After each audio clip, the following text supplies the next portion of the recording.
Discussing with Dezhan Celestial the people and events that enter one's life. Xiefeng. January 27, 2023. Translation edited by Qinyu. Some say, the people and events that enter our lives are there to fulfill us. I say that the true, good, beautiful, loving, trustworthy, and sincere individuals and events that come into our lives are there to fulfill us. Conversely, the fake, evil, ugly, hateful, deceitful, and hollow individuals and events that enter our lives are there to pull us towards hell.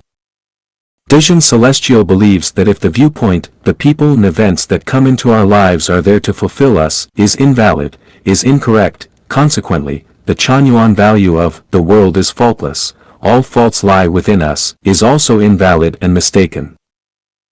She further explains that beautiful things can fulfill us because a part of our soul is inherently good and kind. Similarly, ugly things can also fulfill us as they reveal the parts of our soul needing rectification. We no longer oppose the external world but introspectively correct ourselves. In doing so, the fulfillment gained in that moment stands firm. Dezhan Celestial's inclination to present different or even opposing viewpoints, stemming from thoughtful analysis, deserves recognition and praise. Only truths entirely comprehended can become guiding principles and beliefs one consciously and willingly acts upon in their life's journey. Any truth not understood, regardless of its correctness, becomes a stepping stone easily discarded when faced with personal interests and turmoil. Regarding whether all the people and events that come into our lives are there to fulfill us, I've analyzed and negated this perspective in my article, Are the people and events that come into your life meant to fulfill you? Now, let's discuss whether rejecting this viewpoint also rejects the Chanyuan value of, the world is faultless, all faults lie within us. Old Wang called Little Lu, informing him of a quick opportunity to amass wealth. Excitedly, Little Lu requested a meeting. After the meeting, Old Wang advised Little Lu to sell his house to invest in the Overnight Wealth Global Financial Company, promising a doubling of profits within a year with a $100,000 investment. Overwhelmed by excitement, Little Lu invested $1 million, dreaming of turning it into $2 million in a year, so that he no longer needs to work, but merely to reap profits. However, a year later, not only did Little Lu not gain any profit, but he could not even retrieve the initial investment. The Overnight Wealth Global Financial Company had collapsed, and the CEO vanished with everyone's investments. Now, we must ask, are the people who come into our lives there to fulfill us, or do they lead us into suffering? Furthermore, where does the fault lie? Is it with the Overnight Wealth Financial Company, Old Wang, or is it within Little Lu himself? So, Dezhan Celestial, in presenting such a straightforward example, do you believe that rejecting the viewpoint that the people and events that come into our lives are there to fulfill us simultaneously rejects the value of the world is faultless, all faults lie within us? Clearly not. The Overnight Wealth Global Financial Company is not at fault. They indeed amassed wealth overnight. Old Wang is not at fault, he gained some benefits. The fault lies within Little Lu, blinded by greed, wanting something for nothing, wanting the moon.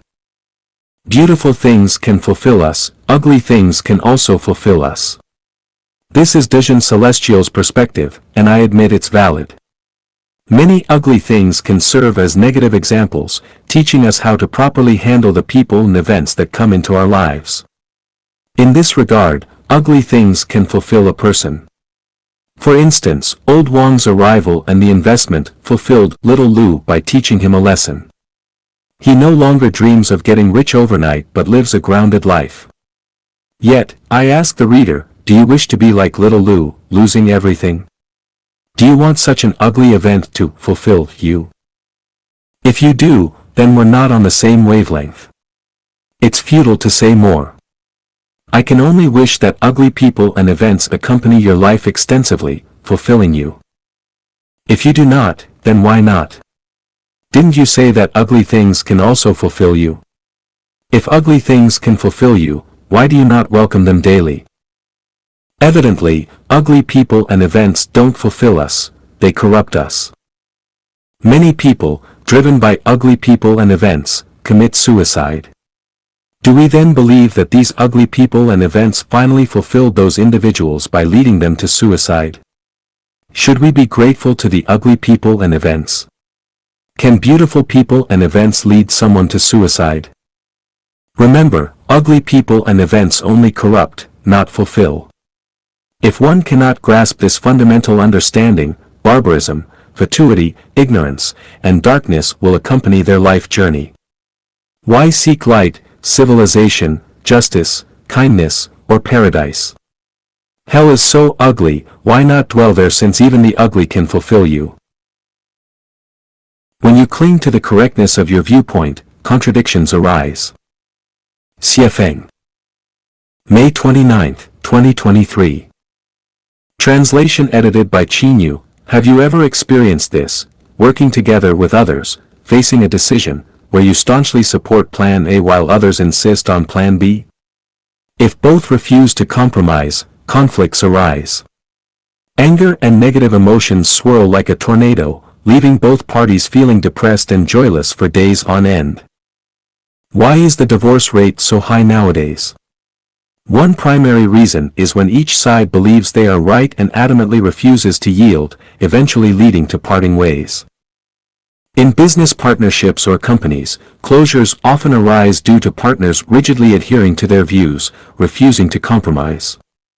Even between nations, divergent viewpoints without compromise escalate to disagreements or even cold wars.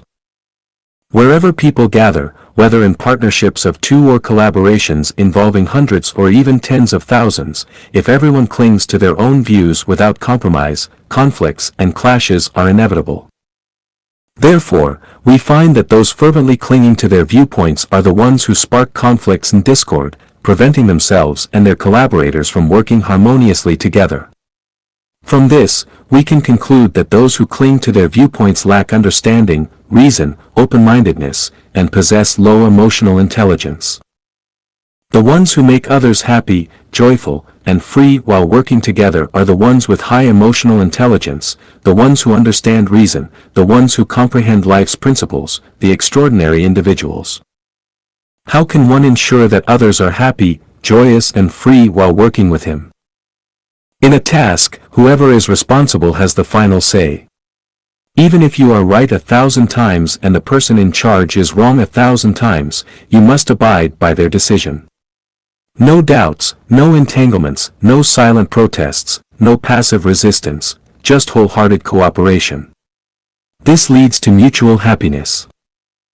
If there is no designated leader in a collaboration, when someone proposes a plan, instead of discussing it, respond with, "All right, we'll do it your way." This avoids the birth of conflict, and if things go wrong, the one suggesting the plan shoulders the blame. Respecting others means not clinging obstinately to one's own opinions. Insisting on others following your ideas is disrespect. Consider, when you cease to exist, the earth will continue turning, and others will go on living. Would you still cling to your viewpoints? When working with others, if you can make them happy, you're someone who understands life's principles, an extraordinary individual, someone who comprehends reason, a seed of paradise. Try and see if you're someone who brings joy to others. When someone says, "Dog excrement smells lovely," if you immediately counter, "No, it stinks," you're rigid and lack emotional intelligence. However, if you follow up with, "Yes, indeed, dog excrement smells much better than night-blooming jasmine," you possess high emotional intelligence and understanding. When someone says, "The grassland is excellent, but the forest is not," or "Putting on shoes before socks looks better," or "Slimmer women are more sensual," or "Being a son is much better than being a grandfather," how do you respond? My personal views on life, aging, sickness, and death, and instructions. Xie Feng. May 30, 2023. Translation edited by Qinyu. When I safely reached the age of 60, I deeply appreciated the grace bestowed upon me by the ancestor of Buddha, the greatest creator. Life is fraught with constant dangers and uncertainties, thus, reaching 60 unharmed is considered a great destiny. My heart is filled only with gratitude towards the Creator. Life, aging, illness, and death are natural laws. Everyone has their own perspective on dealing with these. Here are my views. 60 marks the completion of one's life cycle, indicating that by the age of 60, one has eaten what they should, heard what they should, seen what they should, and experienced all they needed to. With life's journey deemed fulfilled, it is time to gracefully accept nature's course and embark on the next journey. If diagnosed with a terminal illness, I will not seek treatment. If a cerebral hemorrhage causes me to lose consciousness, I adamantly refuse and oppose any resuscitation efforts. I've lived a fulfilling life with no regrets. I eagerly anticipate the place I'll go after death. Bringing me back to this world would be cruel. After my death, if anyone is around, I hope they cheerfully cremate me. Scatter my ashes as they wish. I arrived empty-handed and will depart the same way. Everything I possess belongs to the second home. Therefore, let everything return to the home. No memorials, monuments, or tombstones are needed. Let me dissipate in the wind while everyone eats, drinks, sings, and dances. Life is a dream. When we wake, it's all gone. I owe nothing to anyone, and no one owes me. This is my dignity as a living being. If afflicted by an incurable illness, I'll utilize the Chanyuan meditation method to depart swiftly. People are not responsible for taking care of me, and I don't expect anyone to tend to me in sickness. That would strip me of my dignity as a living being, devalue my existence, and further incur debts. I don't wish to owe debts and return to this world again. I've established theories and models for a new human way of life. If anyone benefits from it, it's not my achievement. It's the grace of the ancestor Buddha, the greatest creator, and the guidance of gods, Buddhas, celestials, and saints, and the collective wisdom of past sages through tireless efforts. All glory goes to the divine and wise. I merely played a small role, doing what I should. Don't praise me, my reward is sufficient to fill my heart with gratitude. So please, do not regard me as someone deserving of praise or honor. I'm not worthy of any acclaim. People desire longevity, wishing to live to 1 or 10,000. While it's a common desire, I don't aspire for longevity. Since turning 60, I joyfully accept life's end anytime, anywhere. I have no desire to reach 100. I don't want technological or medical advancements to prolong my life. I reject organ transplants and blood transfusions. Let me finish my life journey following nature's rhythm. If I lie sick and unattended, I will not blame anyone. I have done my best for my child, never expecting him to care for me in my old age. Modern young people are already burdened enough. I don't wish to be a burden on his life's journey. If my child can live happily, that is the greatest filial piety and respect for me. I don't expect him or anyone else to take care of me in my old age. So, to anyone who knows me, don't harbor any guilt in your heart because no one owes me anything, and I haven't done anything for anyone. I joyfully accept whatever outcome nature has in store for me. I have one wish. If circumstances allow, I hope those affectionate and capable enough would take care of a Huang in her later years if I depart before her. She's given her all to Life Chanyuan, the construction of the second home, possessing no personal wealth. If Life Chanyuan persists, I hope everyone living in the second home treats her kindly. I persist in living because I believe I still hold value. The day I become a burden to those living, rather than being of value, is the day I suffer with every passing moment. I'd rather seek an end to this journey sooner than prolong suffering and move on to the next path. Craving life is a natural human inclination, entirely acceptable and not subject to criticism. Yet, for those dedicated to enlightenment and spiritual ascension towards heaven, this desire can obstruct the path to achieving immortality or Buddhahood. Therefore, I choose not to crave life. If I am fortunate enough to embark early on the journey to heaven, it's a divine reward, an immense blessing. These are my personal views on life, aging, illness, and death, along with my instructions. I hope everyone understands and fulfills my wishes. Truth, goodness and beauty, the core value of human nature. The perspective of human nature, Life Genuine. Shui Feng. The big world in our view is just an art form of truth, goodness and beauty, but the real truth, goodness and beauty is hidden among the dazzling art form. There is nothing strange for a piece of two-dimensional canvas, but after the painting of Maestro, this flat canvas can display multidimensional space, hovering clouds during daylight, many peaks scattering in different distance, interspersed by the flowing water under the small bridges, people walking and birds flying. All those infuse people with a sense of truth, goodness and beauty which characterized with distant quiet and vast infinite. However, let's take a deeper look and ask whether this is the truth, goodness and beauty. Of course not, it's just an art form, and the real truth, goodness and beauty is hidden in the back of the picture, in the artist's heart and mind. That is to say, the real beauty is hidden under the representation of art, and everything outside is just the external art manifestation of the hidden truth, goodness and beauty. Similarly, people's truth, goodness and beauty, are concealed in human nature, and the outward appearance is just the artistic expression of the intrinsic truth, goodness and beauty. We live in a fantasy art world, we flatter ourselves living truly, in fact, we are just some embellishments on the canvas of artists. As the pigment is washed off, the canvas will restore to a monotonous flat surface. After the change of time-space, the true of us will restore to our original life status quo, and then make a fresh start to another art form. People have 6 perceptions as vision, hearing, olfaction, taste, touch, and telegnosis, and the first 5 perceptions perceive the world by the media of artistic substances. What we perceive are just the external art forms of truth, goodness and beauty, but not their essential characteristics. Only the telegnosis is able to surpass the artistic material platform to directly perceive the world of truth, goodness and beauty. 1. The origin of the art form is truth. Everything perceived by vision, hearing, olfaction, taste, touch are not truth but an art metamorphosis of it, and the real truth is implied at the origin of this artistic representation in the big world. Joe Smith wrote the word human on a blank sheet and then erased it. What did this process mean?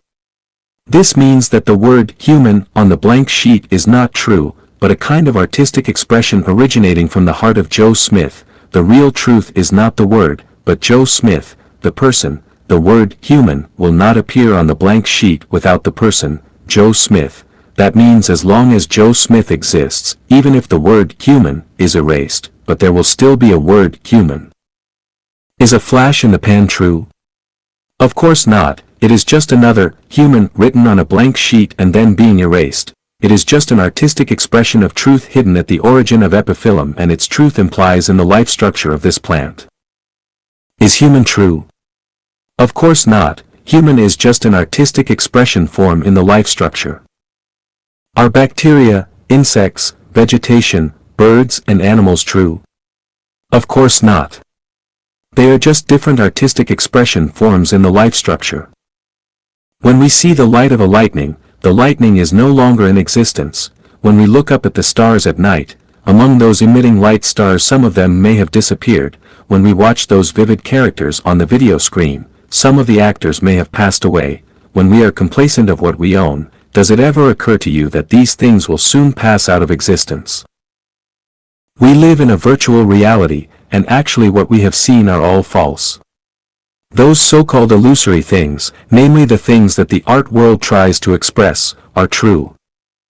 Visual truth is in line with the scientific and logical deduction, but it is very absurd in the philosophical sense.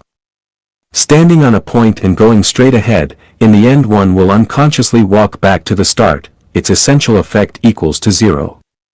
Human society seems to be developing and moving to a higher stage of civilization. In fact, it is retracing its steps, and finally will return to the starting point. Winter passes, and spring comes. Until the bumper fall passes, it will be back to winter again. For seasons continuously cycle one after another. Fall is coming and the weather is getting cold, a group of wild geese flying south, and this occurs years after years repeatedly. A person, from birth to death and from death to rebirth, one world after another, is always in this way from reincarnation to transmigration. He, walking and walking, seems to be moving forward, but eventually he will return to the starting point. Without the qualitative change, life can only cycle in a strange circle.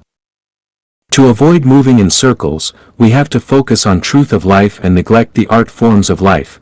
To understand truth, we have to be armed with the abnormal thinking. Life genuine begins with the abnormal thinking in order to guide some people that they should not return to the starting point of life, but should transit to a higher art form of life. People seem like have found truth, but the fact is not. At least we can say that 98% of the people just live in the false art world and have never touched the boundary of truth. Suspended on a cliff with a withered vine in hands, a man would instinctively try to climb up and return to the starting point. If I told him, let go, let yourself fall, he would think I am non-benevolent. This is the gap between Buddha and a profane man, is also a benchmark to examine the true and false. What is the truth? The origin of art form is the truth. For everything, as long as we strip off the surface and trace the source, we will eventually find out truth. In fact, the Life Genuine has revealed truth before the people's visual field of spiritual sense. That truth is the greatest creator, and there is only one truth in the universe. That is the greatest creator, and except him, all the rest are his artistic expression forms. What we mean by seeking truth is to seek the greatest creator. Human beings have sought truth for thousands of years. Except having found the greatest creator, who dare say, I have found truth, yet. To seek truth departing from the greatest creator is to make vain efforts, is to deceive oneself and is to set bondage on human beings. Whether philosophers, thinkers, artists, politicians, scientists, religious leaders, or any other person who seek truth departing from the greatest creator, all their efforts will be in vain and false, confusing the humanity. Life Genuine expounds the greatest creator with hundreds of thousands of words in order to reveal truth for human. However, when some people seeking truth get up to, the God in the Bible is not the real greatest creator, they are confused.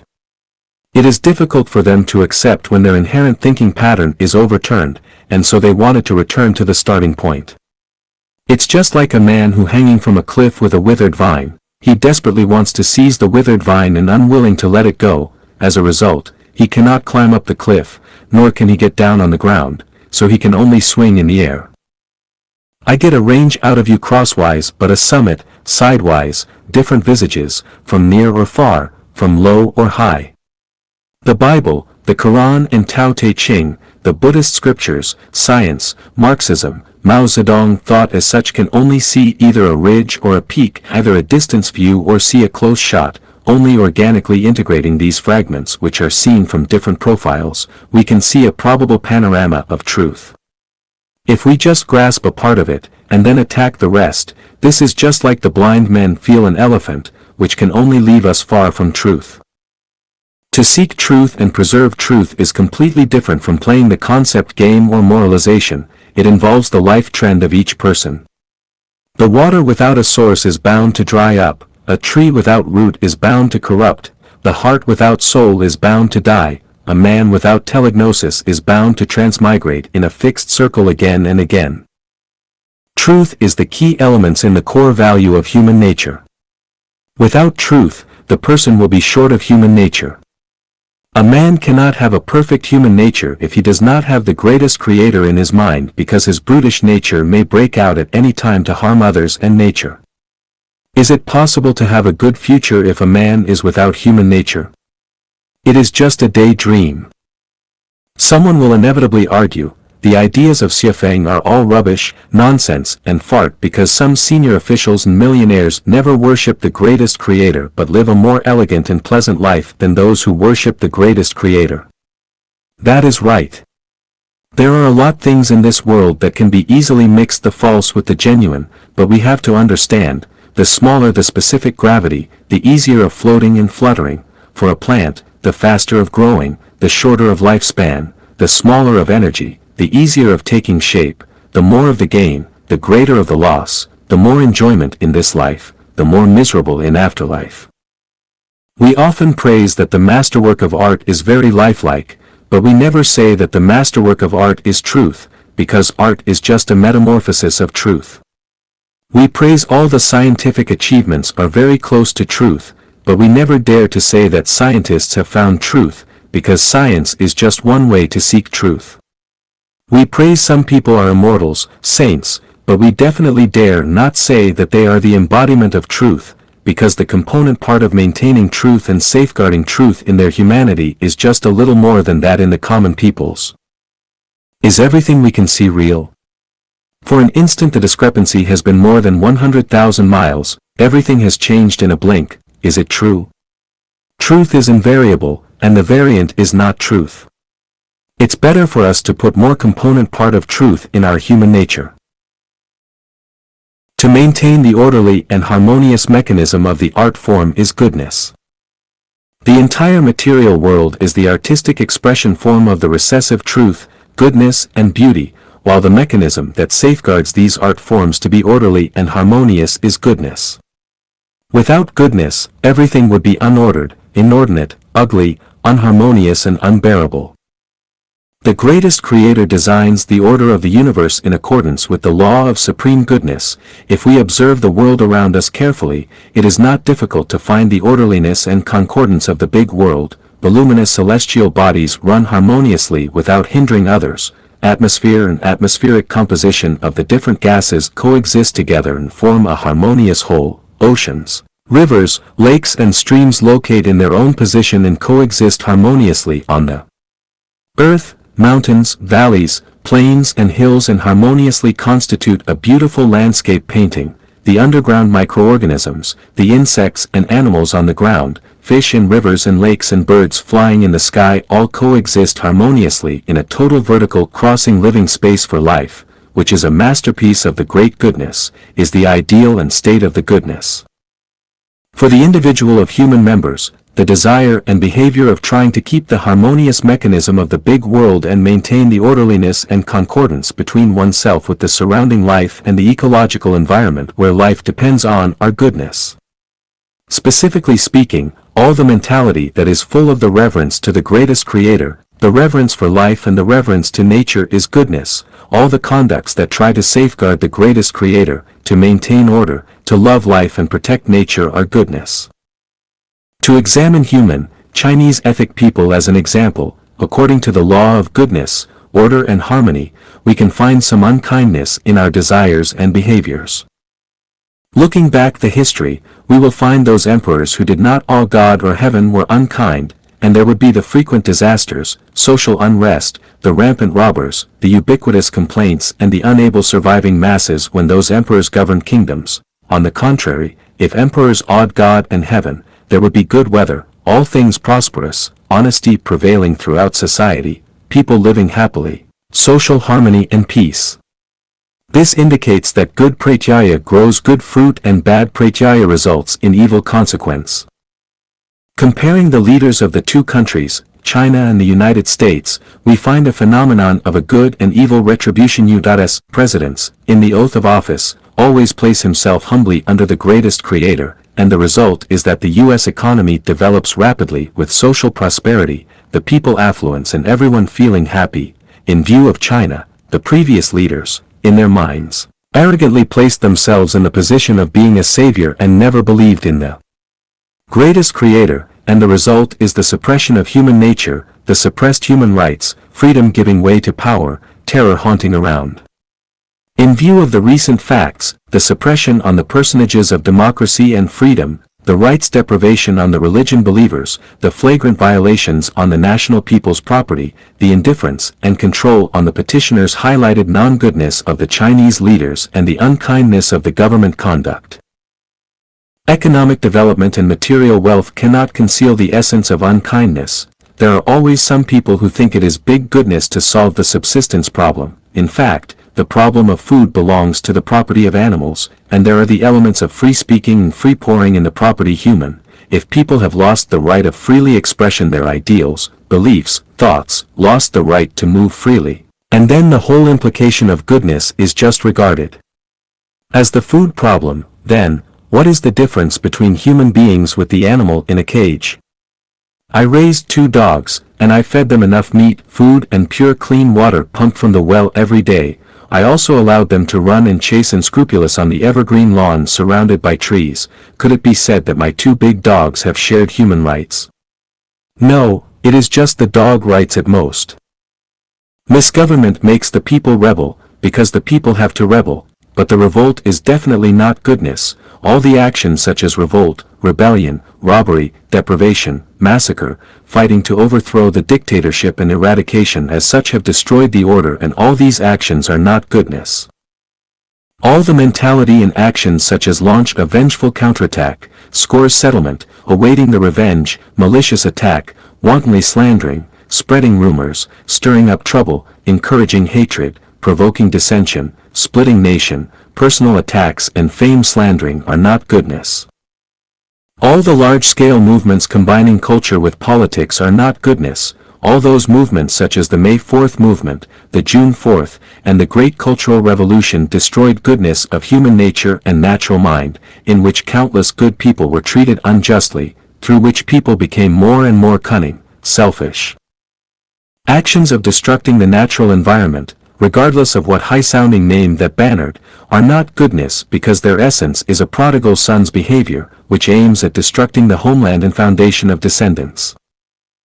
All the mentality and actions such as jealousy, hatred, manufacturing fake to reap huge profits, counterfeiting brand name, stealing others' achievements, oppression, exploitation, fraud, extortion, blackmail, theft, murder, arson, abuse, loan sharking, adding insult to injury are not goodness. All the plots invented or created on the battlefield, officialdom, market, casinos, situation related with love aim at entrapping, blowing, weakening and destroying the others are not goodness. Goodness is a scale to measure of a person's human nature. To find out if a person is goodness or not depends on whether he can keep harmonious relationship with the world around him. Once the disharmony appears, at least one part, and even 2 or more parties are non-goodness. Goodness can be classified to greater goodness and common goodness. The greater goodness is the property of the greatest creator, gods and Buddha, and the common goodness is the property of saints, sages and wise men. The big benevolence seems heartless, the big goodness seems evil, keeping Satan, predators and designedly destroying part of the human are conducts of the high goodness, which is difficult to be understood according to the common sense. To maintain the orderliness and harmony of human and nature is just to conduct the low goodness. Human can only preserve the low goodness and should not conspire the high one. Otherwise human will certainly take the road of demons. If politicians are unkind, it will inevitably lead to the popular discontent. If thinkers are unkind, this is bound to misguide human. If scientists are unkind, they are bound to become the accomplices fighting against human. If religionists are unkind, they are bound to terrify human with terror. If writers are unkind, the noveletish works are bound to pollute the human soul. If artists are unkind, this is bound to make the antics distort humanity. Goodness is also a state. The nice ideal comes from the wish of goodness. I wish everyone has goodness, and everyone has a nice ideal. 3. The harmony, proportion, collocation and symmetry of art forms are beauty. The art form of nature, including human, is designed by the greatest creator in light of the law of beauty. The law of beauty is the harmony, proportion, collocation and symmetry, and everything from the configuration of the celestial bodies to the outward appearances of plants, from the crystal structure to the different shapes of animals, from thick and thin of color to the light and shade of light embodies the harmony, proportion, collocation and symmetry, gives an infinite beauty for visual sense. What the sense of beauty brings people are comfort, safety, happiness, joy, delight, tranquility and peace, but the forms being unsuitable to the sense of beauty bring people with nausea, anabole, dizziness, anxiety, anxiousness, depressing, worry and terror.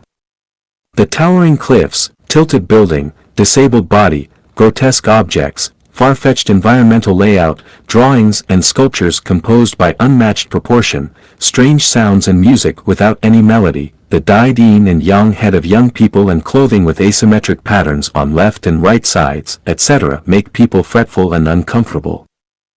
Graceful art form and environment endows life with longevity, but the ungraceful art form and environment makes life short and even leads to suicide.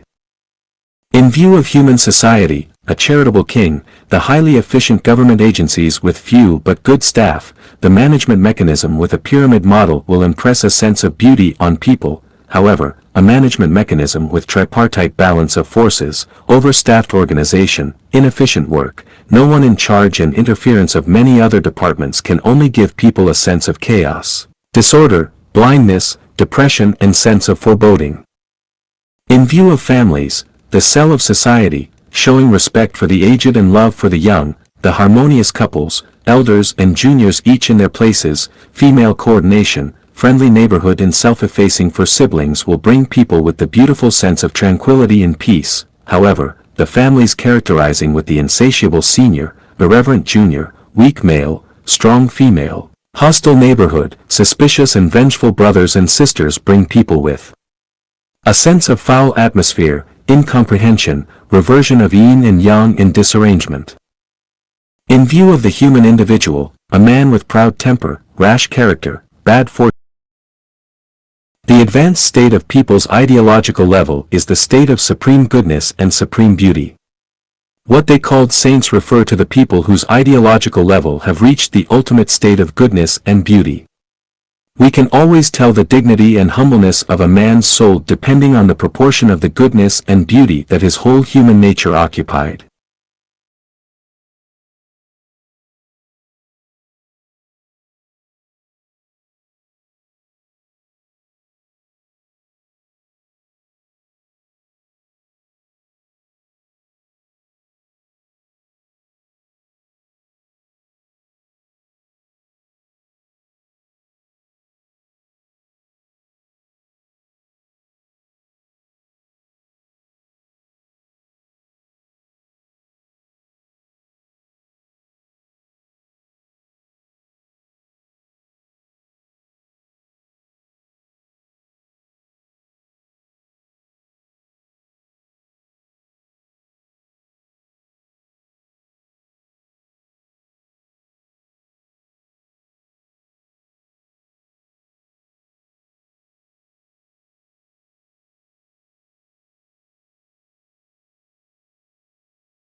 Ximum driving force to promote human to move on towards the civilization.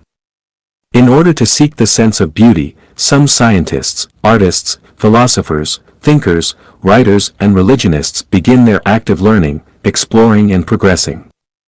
It is absolutely not simply to gain the powers and material benefits that they are engaged in their careers. The beauty of all is added by the greatest Creator.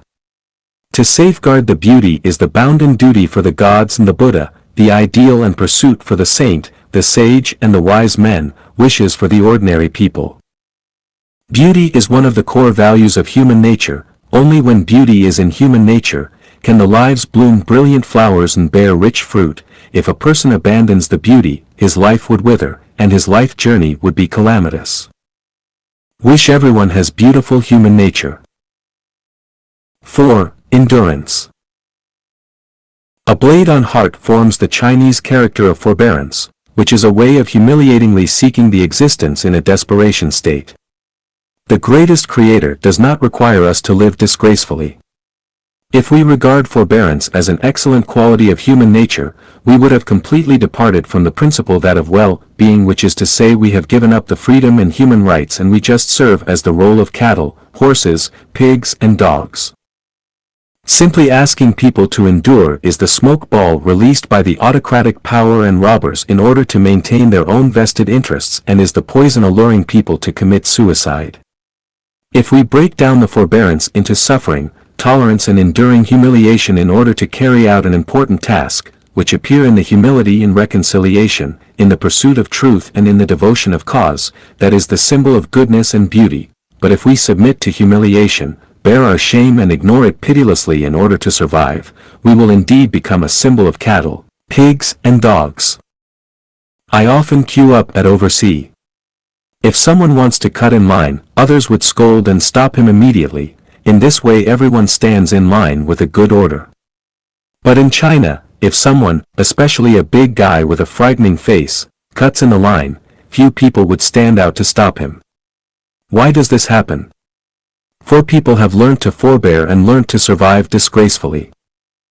In order to survive disgracefully, and many Chinese people have played the forbearance to its extreme, they are indifferent to hooligans molesting women on the street, the evil hand of the thief reaching into the pockets of others, those evil factory owner discharging toxic water into the river, watching the selfish lazy person to brazenly dump the rubbish in public places, seeing the people's asset entering the private pockets in disguised form, seeing a bully under the protection of a powerful person insulting the weak, seeing the merchants who are obsessed with money manufacturing the toxic food, seeing the marketing fake products, seeing, people do not feel ashamed about all those things. They endure the sufferings and have self-improved and own some profound forbearing intention. So human nature has forfeited, and everyone has become the dignified monks who seem to be otherworldly. Comrades, my fellow citizens and church members, please, forbear it. To forbear it forever, to forbear it until the ground and the sky are reversed, to forbear it until the right and wrong are confounded, to forbear it until the ghosts and monsters are rampant, to forbear it until the goblins in the pantry, to forbear it until the sun and the moon are dimmed, to forbear it until the seas run dry and the rocks crumble, to forbear it until one is put in a coffin and sent to crematorium, until all our free and nice human life being buried by ourselves.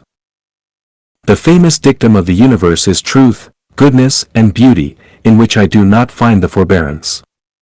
Tao is running strictly according to the law of life. Going against the Tao, one is certain to be punished severely, whereas, following the Tao, one is bound to be rewarded. The greatest Creator will definitely not prefer forbearance, neither will the gods nor the Buddha. Forbearance is the violation and desecration of life, is the rebellion and destruction of human nature. Shall we continue to forbear? 5. Conclusion.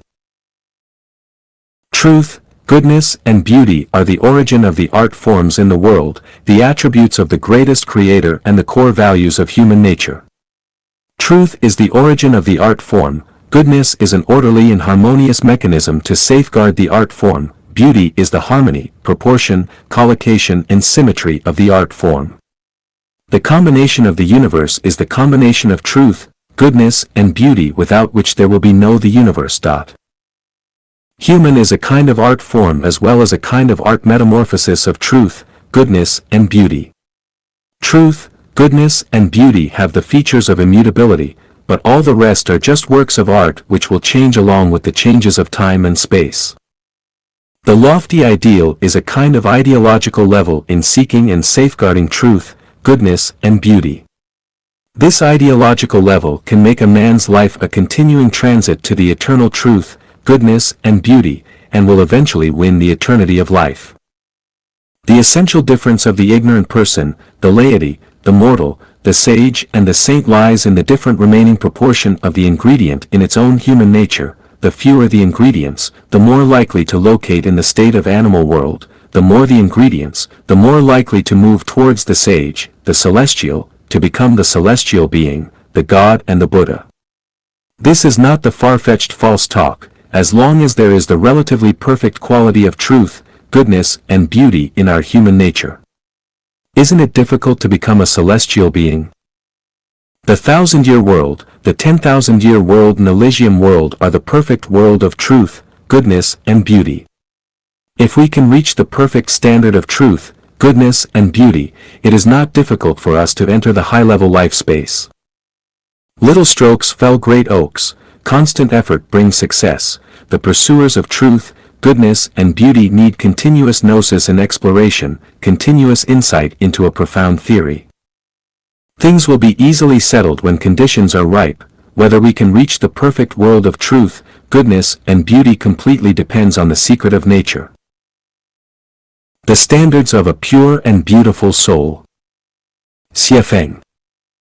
September 28, 2009. Perhaps you have no idea what the kingdom of heaven is like because you have never lived there, or maybe you did live there once but you have completely forgotten the life there, after a few cycles of transmigration. This does not matter, we still have ways to peek at the things there. First of all, we must realize that it is a joyful and free place in which there are no worries about food, clothing, living, transportation, birth, death, illness, or old age, and no interpersonal arguing or fighting in which everyone gets along with each other, and no one bullies, oppresses, hurts, or bothers anyone else. Well, that is such a beautiful place, but how can we achieve it here? By having pure and beautiful minds. When everyone's mind is that way, the place they live in will be heaven. When we look back and think of the many people whom we have met, some of them brought us delight, joy, happiness, and freedom, which indicated that their souls were pure and fair, whereas others brought us distress, trouble, anxiety, and pain, which meant that theirs were ugly. The fact is as clear as a sheet of white paper. Only those who have pure and beautiful minds can go to the kingdom of heaven, and only when we stay together with people who have pure and beautiful minds can we enjoy the blessings of the kingdom of heaven. So, how do we recognize whether a person's mind is pure and beautiful? Please refer to the following standards of a pure and beautiful soul. Appreciative, praising, reverent, trustworthy, honest, kind, diligent, unsophisticated, smart and lively, clean and neat, pure, modest, open-minded, forgiving, magnanimous, selfless, positive and optimistic, passionate, humorous, gentle and amiable. Appreciation is the source of happiness, and a foundation to get along harmoniously with the greatest creator, nature, and each other. Praise is the symbol of a wealthy mind for a person. Praising the greatest creator, praising nature, and praising others are the symbols of a pure and beautiful soul. Reverence means being pious and respectful. It is the symbol of being clear-minded and self-understanding. Trustworthiness is the symbol of being reliable. One who cannot be trusted is worthless. Honesty is an excellent quality which gives people a sense of dependability, stability, reliability, and comfort. Kindness is the expression of respecting life as well as a guarantee to harmonize with all life. Diligence is a virtue and is the basic guarantor of survival, as well as the means of winning respect from others. Unsophistication is the state of non-contamination, the revelation of nature, and the Buddha state. Smartness and liveliness show the vibrant life phenomena and are the oneness of nature and man, the love for nature, the love for life, and the love for existence. They are the symbols of full vitality. Cleanliness and neatness portray being civilized and well-bred. Purity reveals the state of being non-hypocritical, non-artificial, non-superficial, truth-seeking, and straight-talking.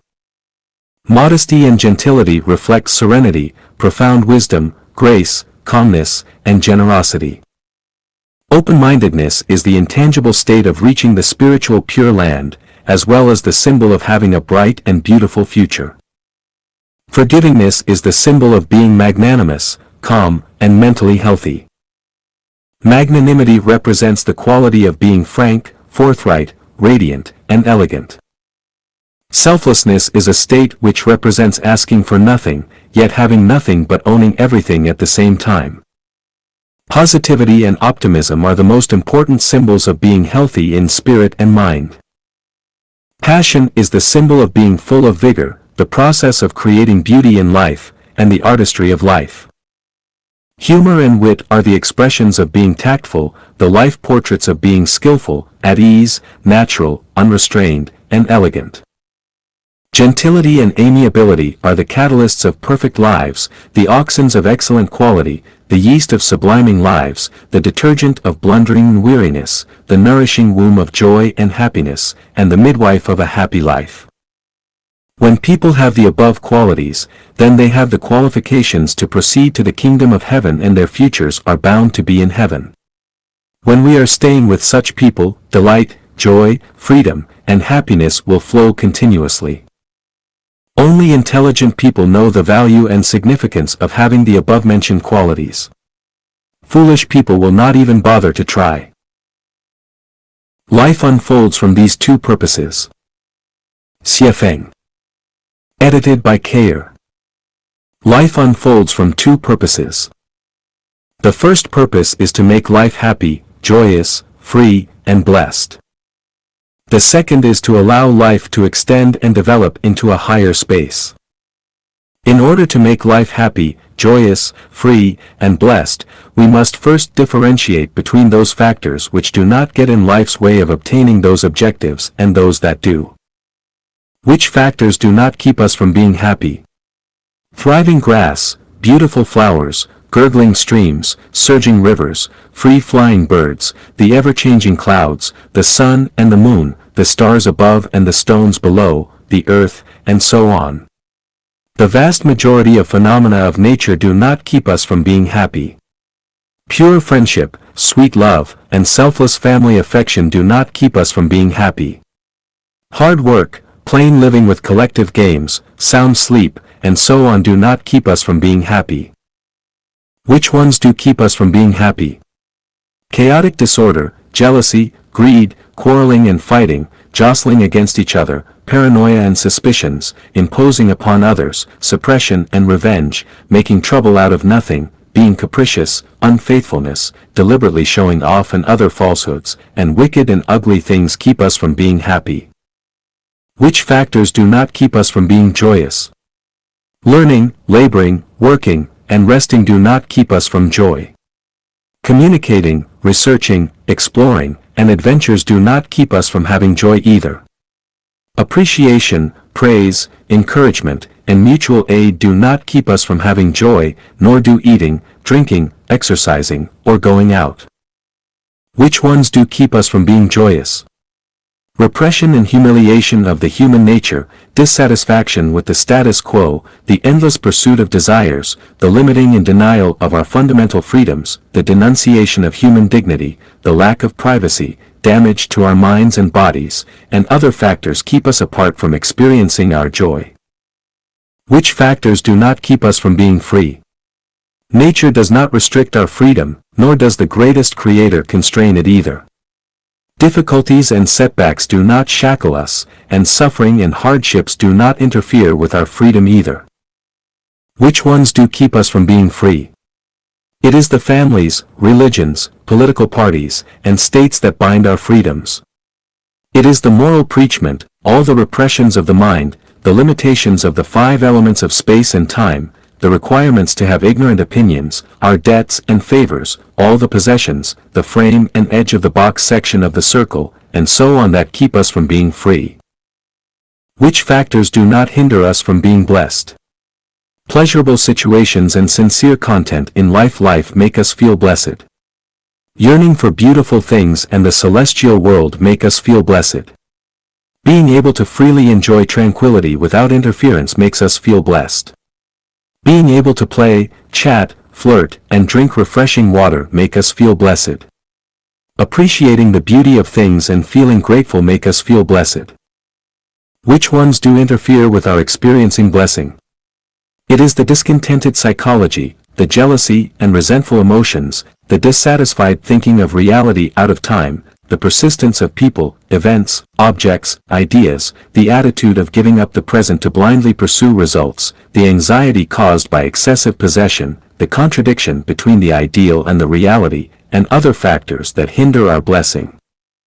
The pursuits of happiness, joy, freedom, and blessing are perfectly justified rights, and leading such a life is the wish of the greatest Creator and is always a paramount goal of life.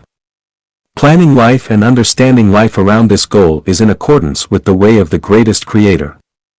Therefore, under the principles of reverence to the greatest Creator, reverence to nature, and reverence to life, any outlook on life, morality, values, means, and ways that can make our lives happy, joyous, free, and blessed are both proper and acceptable, but any outlook that hinders them are wrong and are unacceptable. In this way, our lives are clear, and we will always distinguish truth from falseness in everything, and we will enjoy them without regrets. The other purpose of life is to extend life to a higher level of space. Life is short, like a colt crossing the river. Centuries pass in the blink of an eye. If we are not sustained with a more ambitious ideal, if we do not aspire and pursue the celestial world, then we will be likely to lead befuddled lives, to commit sins, to become disillusioned and frustrated with the mortal world, will be prone to wander helplessly and grow dread, and end up going from bad to worse and unable to rise up after we fall. Therefore, when we go on self-refinement and self-cultivation and explore the mysteries of time, space and life, we should also be moving toward heaven. In guiding us to trek and climb to the highest realm of life and life, Life Achanyuan is essentially discussing centering around these two purposes. If our lives center on these two objectives, then we will feel clear-minded and enlightened and the cloud will be lifted. Man is not born of original sin. Xiefeng. February 10, 2008. Translated by Transin and edited by Kayer. Is nature good or evil? This controversial issue, which has been debated for thousands of years, finally gets answered correctly from Life Achanyuan. Good and evil are not the properties of nature, but are determined by material logic. In other words, when the material content is achieved through the content of consciousness, there will be the distinction between good and evil. Shinkuan Buddha of Life Achanyuan said this. There is no right or wrong or good or evil on the level of consciousness. Consciousness only reflects the results achieved by material logic. Right or wrong and good or evil is determined by material logic. Meeting the material logic that creates the totality is right and good. Destroying the material logic that creates totality is wrong and evil. Therefore, from the point of view of pure consciousness, on that level, there is no right or wrong. However, if consciousness appears, and uses the content of consciousness to achieve material content, then the consciousness can be right or wrong and good or evil, which is determined by the material logic that achieves the content. For example, the information stored in a computer is binary, whether good or bad. It does not have a right or wrong, or good or evil nature. The right or wrong and good or evil is the result of the application of the information on a physical level. Likewise, scientific principles can improve the lives of people, but can also manufacture weapons to destruct human life. Similarly, on the consciousness level of the universe, that is, Alaya consciousness, there is neither right and wrong nor good and evil. The consciousness of the universe only truthfully records the data of material cycle, data of life's consciousness, and activities in the universe. The right or wrong and good or evil of the universe is determined by individual consciousness of life. And the individual consciousness that decides the good or evil is determined by the application of the consciousness of life on material logic. And the right or wrong and good or evil that reflects the application of material logic is determined by the totality of the material cycle. As a result, both arguments of nature is evil and nature is good are wrong.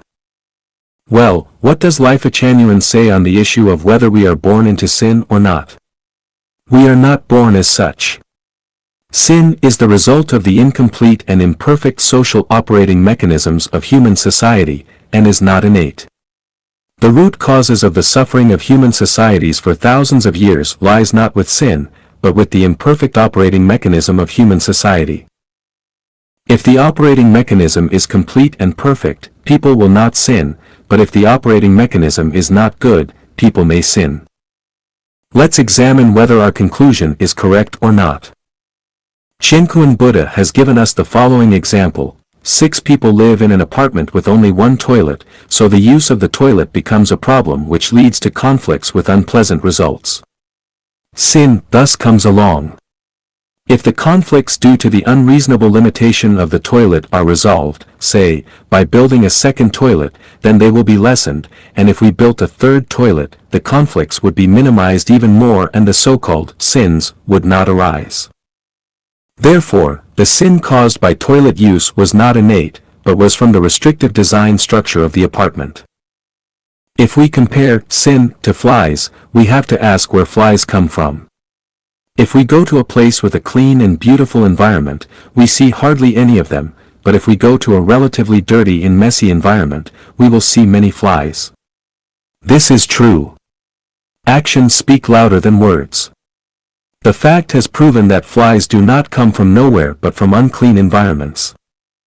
In Chinese history, there were many instances of peasant uprisings, including the revolution of Chinese workers and peasants under the leadership of the Chinese Communist Party.